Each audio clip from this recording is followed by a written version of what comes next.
Good morning. So I realized doing these, angle is everything. Golden Girls reference, if you know, you know. Okay, so I want to talk about a line in the Course that says, in your suffering of any kind, you see your own concealed desire to kill. Whoa, right? That's a big one. What do we seek to kill? We seek to kill the Son of God within and prove we are victor over him. So to understand this, we have to go back to the beginning. In the beginning, there was an idea of separation, a tiny mad idea, at which the Son of God remembered not to laugh. That's the poetic way of saying. We joined with that idea. We chose the ego. Ego gave rise to the thought system of sin, guilt, and fear. I sinned by destroying heaven. I am guilty in the present, and I fear future punishment. So that thought system is projected out into the world, which is shadow on the wall of the mind, a dream, an illusion, and hallucination. So that's where we find ourselves here with no memory of how we got here.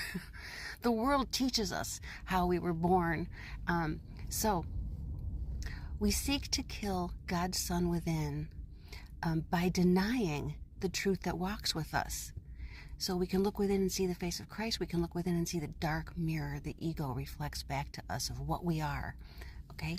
So the Course speaks past us, past the self we identify with, and awakens that truth, that Son of God within us. And thereafter we experience a split mind. So our split mind is uncomfortable. It's unstable. But we were always unstable here, and we were always hurtling towards oblivion. So we lose nothing but illusions. But we need to understand that whole dynamic in order to understand why we have to project our guilt out.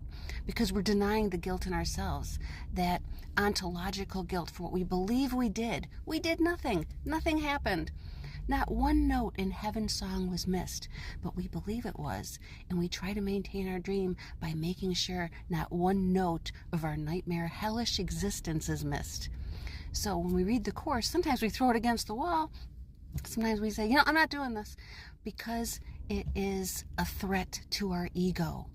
It is a threat to our ego because it is awakening something that is not the ego within us. And it's that part of us we want to join with.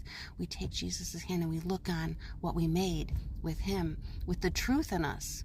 Who is our great companion? Who walks with me? We're supposed to ask that question 1,000 times a day. Who walks with me? Because when we stop deciding what the truth is, the truth will reveal itself to us. And all we have to do is recognize we don't know anything. We can't know anything. We have forgotten. We've forgotten everything in favor of nothing.